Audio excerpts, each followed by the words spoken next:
aller en enfer, d'après les lectures de ce jour, qu'est-ce qu'il faut faire? Pour mal se coucher, qu'est-ce qu'il faut faire? 3 choses, d'après les lectures de ce jour.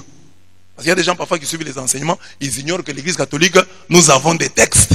Et nous en disons, non, vous avez dit là, vous n'avez pas dit que pour aller au ciel, il faut croire au Seigneur Jésus-Christ. Ça, c'est d'après les lectures de ce jour. Là, je suppose qu'il faut croire au Seigneur Jésus-Christ, qui est le chemin, la vérité, la vie. Mais aujourd'hui, c'est à la lumière des lectures du jour. Il y a des gens qui ne savent pas ça. Ah non, pour aller au ciel, il faut croire en Jésus-Christ. Vous avez dit que ça, c'est faux. À la lumière des textes du jour.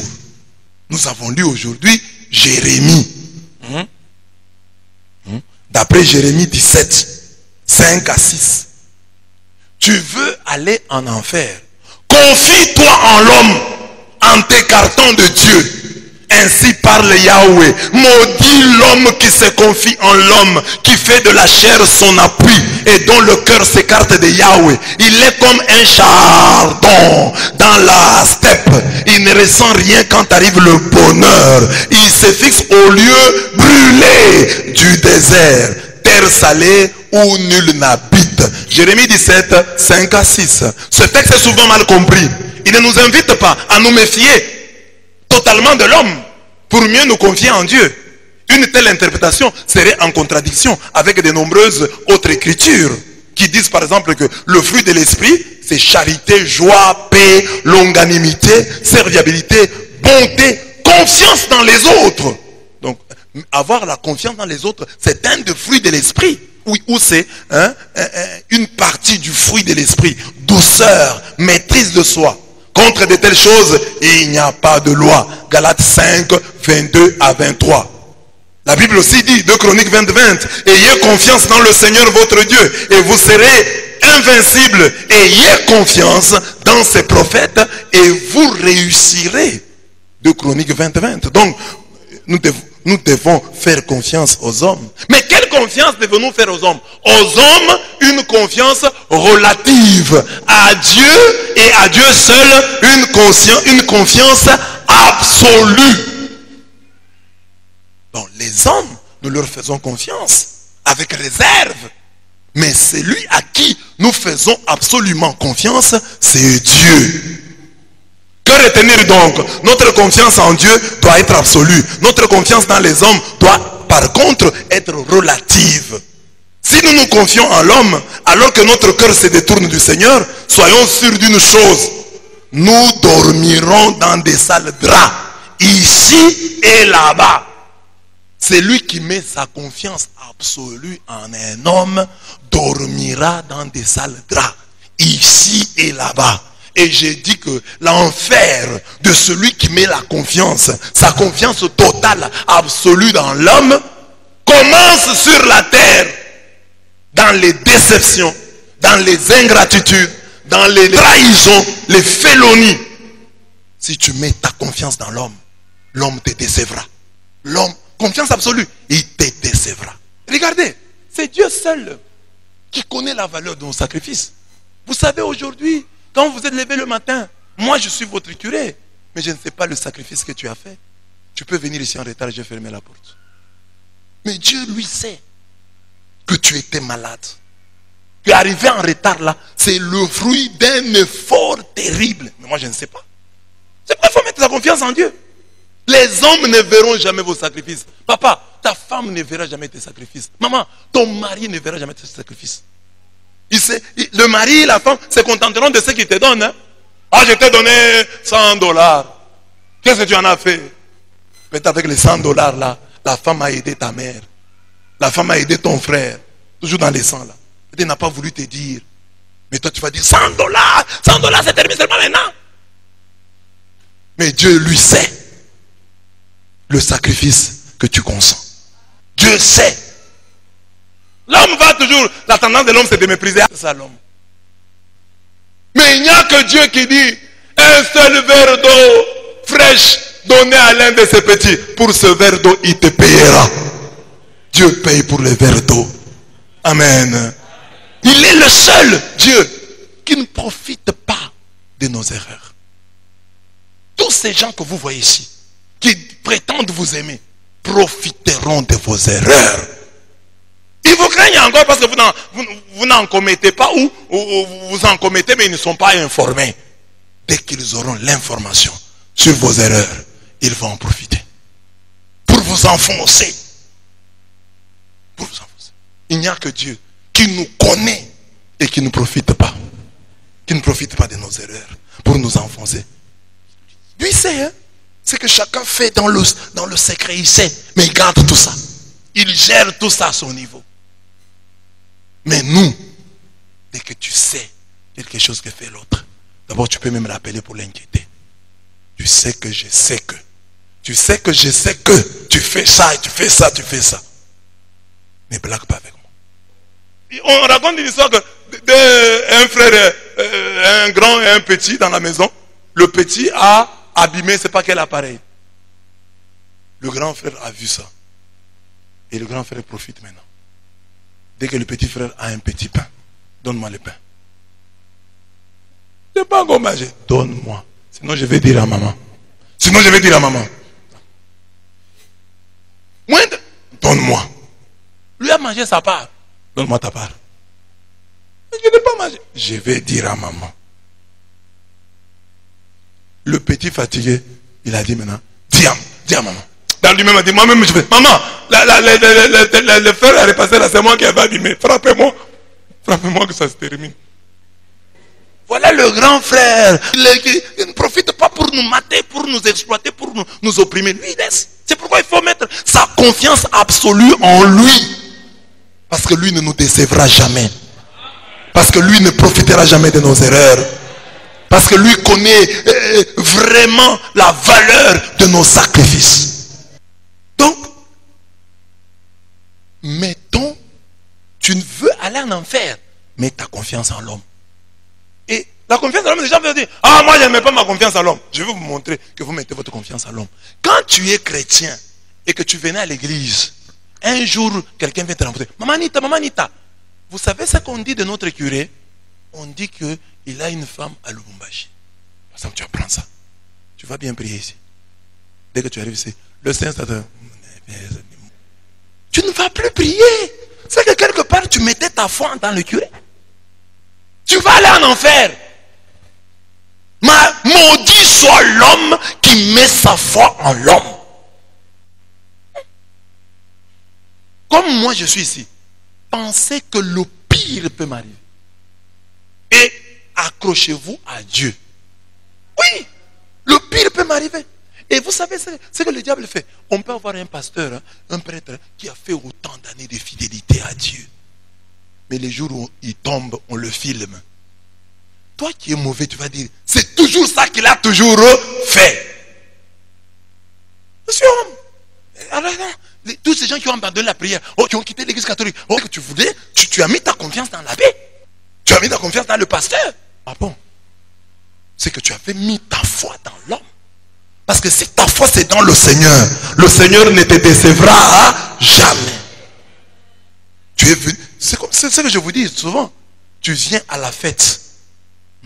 Je vous ai toujours donné cet exemple. J'ai dit, Maître Lambert, tu es invité à la fête du mariage du chef de l'État. Parce qu'il n'est pas encore marié religieusement. Il s'est marié religieusement et t'invite à son mariage. Où tu dis que dans ce mariage-là, il y aura le Premier ministre, il y aura le président du Sénat, il y aura le président du Parlement. Donc tu as intérêt à être à cette fête. Si tu arrives à la porte et que Jean Bosco Manita, qui est chargé du protocole, te complique, tu vas rentrer. Tu vas tout faire pour rentrer. Tu vas appeler, parce que tu vois que tu as ton intérêt là-bas. Et tu considères que entrer dans cette fête est bénéfique pour toi. Tu vas tout faire. C'est ça. C'est une question de foi. Tous ces gens qui ont abandonné l'église, les prêtres ont fait ceci. C'est qu'ils n'ont jamais compris que l'église c'est quoi. Ils n'ont jamais compris. Si tu as l'idée là que je te dis, c'est la fête du grand roi. Et j'ai rencontré quelqu'un qui me complique, qui ne me laisse pas entrer. Je vais tout faire pour entrer. Je vais appeler. S'il est distrait, je vais entrer là-bas. Je vais créer un incident. On va venir résoudre ce problème. Maudit soit l'homme qui met sa foi en l'homme, alors que son cœur s'écarte de l'éternel. Les parents même nous confondent, parce qu'ils peuvent être saints, ils peuvent être bons, Mais finalement, il meurt. C'est ça, c'est là qu'ils nous déçoivent. Parce que, ah, mon papa est très bon, mon papa est très indispensable. Il meurt, il vous laisse. Parfois, il meurt sans rien vous dire. Votre papa. Il ne bouge pas, vous pleurez, insensible, il s'en va. Sans vous dire au revoir. Donc ici, j'ai dit, confie-toi en l'homme, en t'écartant de Dieu. Tu vas mal te coucher. Tu vas te retrouver. Ne fais pas confiance à l'homme. Fais-lui confiance relative. À Dieu seul, confiance absolue. Sois égoïste et indifférent. Il y avait un homme riche qui se revêtait de pourpre et de fin lin et faisait chaque jour brillante chair. Et un pauvre nommé Lazare gisait près de son portail, tout couvert de blessures, d'ulcères. Il aurait bien voulu se rassasier de ce qui tombait de la table du riche. Bien plus, les chiens eux-mêmes venaient lécher ses ulcères. Luc 16, 19 à 21. Notre indifférence égoïste envers les pauvres nous coûtera la vie éternelle. Comme chrétiens, nous avons placé nos priorités ailleurs, alors que le message du Seigneur Jésus au jeune homme riche est très clair. Une seule chose te manque. Va, ce que tu as, vends-le, donne-le aux pauvres et tu auras un trésor dans le ciel. Puis viens, suis-moi. Marc 10, 21. Et il ajoute qu'au dernier jour, les jugements portera sur notre attitude vis-à-vis de la souffrance de l'autre. Matthieu 25, 41 à 46. J'avais faim, vous m'avez donné à manger. J'avais soif, vous m'avez donné à boire. J'étais étranger, vous m'avez recueilli. J'étais nu et vous m'avez habillé. J'étais malade et en prison, vous êtes venus me visiter. Voilà le cœur. Quand nous sommes indifférents envers les pauvres, nous raterons certainement notre vie éternelle. L'indifférence vis-à-vis du pauvre. Autour de toi, il y a des gens mal habillés. Même loin de toi, tu apprends qu'en Afrique, que dans tel pays, les gens souffrent. Tu as aussi une contribution à donner. Tu peux même aider une personne quand tu es dans l'impossibilité d'aider l'humanité entière. Mais tu es incapable de penser à l'autre qui souffre. Sache que cette manière de vivre, tu es en train de faire le lit de ton éternité. Mais une éternité qui sera négative. Donc, nous pouvons rater le ciel. Parce que nous sommes indifférents. Le riche ici, on ne dit pas qu'il a pris la femme d'autrui. On n'a pas parlé de sa prière. Ce qui l'amène en enfer, c'est son indifférence égoïste vis-à-vis de ce pauvre qui gisait à sa porte. Son indifférence. Il y a des pauvres qui gisent à nos portes. Un bon chrétien, je l'ai dit ici pour nous, c'est celui qui prie beaucoup, qui chasse les démons, qui prie en haussant la voix. Alléluia, alléluia, alléluia, alléluia. Oh Jésus.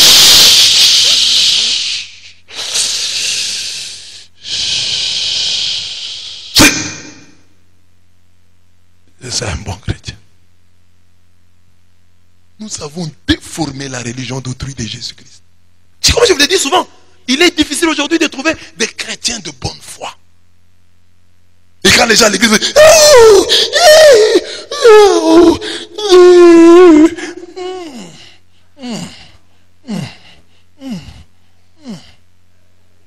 c'est une bonne prière. Pourquoi ta prière? J'ai fait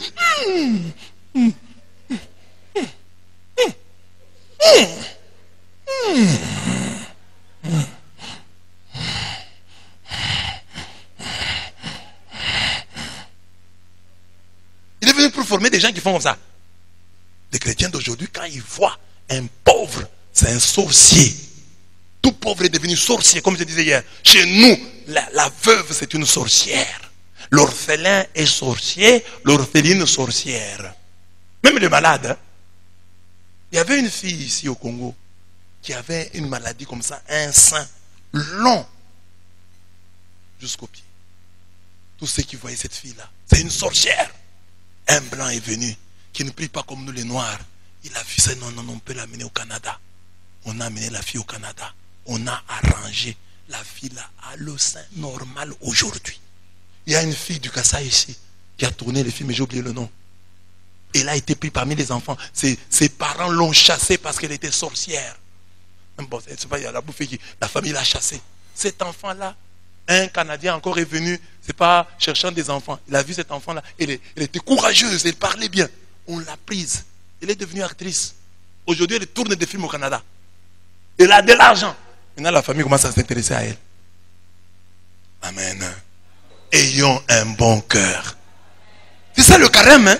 Quand je vois la souffrance de l'autre, j'ai mal. C'est ça, je suis né de nouveau. Je n'ai pas des sentiments que j'avais autrefois.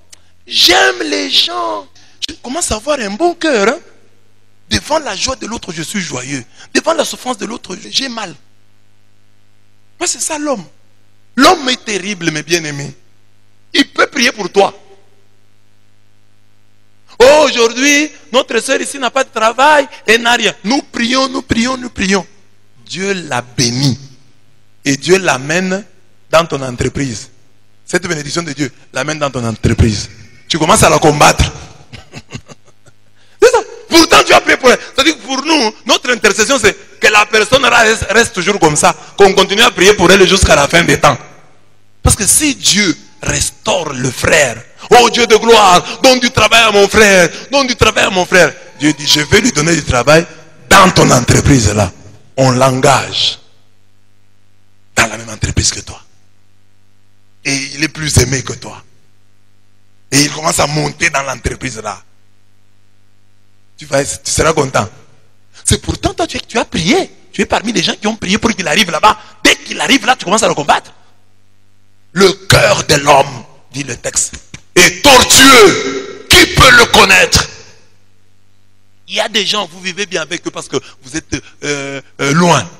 Mettez-vous ensemble. Parce que quand vous êtes loin, vous n'avez pas des pommes de discorde. Vous allez vous disputer quoi? Mais quand on vous met ensemble, amen. Tu veux aller en enfer, n'écoute pas les prophètes. Je te prie donc, Père Abraham, d'envoyer Lazare dans la maison de mon père, car j'ai 5 frères qui leur portent son témoignage, de peur qu'ils ne viennent eux aussi dans ce lieu de la torture. Et Abraham dit, ils ont Moïse et les prophètes, qu'ils les écoutent. Non, Père Abraham, dit-il, mais si quelqu'un de chez les morts va les trouver, ils se repentiront. Mais il lui dit, du moment qu'ils n'écoutent pas Moïse et les prophètes, même si quelqu'un ressuscite d'entre les morts, ils ne seront pas convaincus. Luc 16, 27 à 31. Si tu veux aller en enfer, attends qu'il soit trop tard. Ils ont Moïse et les prophètes, qu'ils les écoutent. Moïse et les prophètes, c'est qui? C'est moi. C'est tel pasteur, c'est tel prêtre qui t'invite à la conversion. C'est lui, Moïse et les prophètes, que tu dois écouter. Tu ne dois pas chercher que quelqu'un vienne de chez les morts pour te prêcher. Et ce qui arrive souvent dans les églises. Pourquoi dans nos églises, on amène souvent les prêtres d'ailleurs, les pasteurs d'ailleurs? C'est parce que les chrétiens, à force de s'habituer à leur pasteur, ils veulent quelqu'un qui vienne de chez les morts.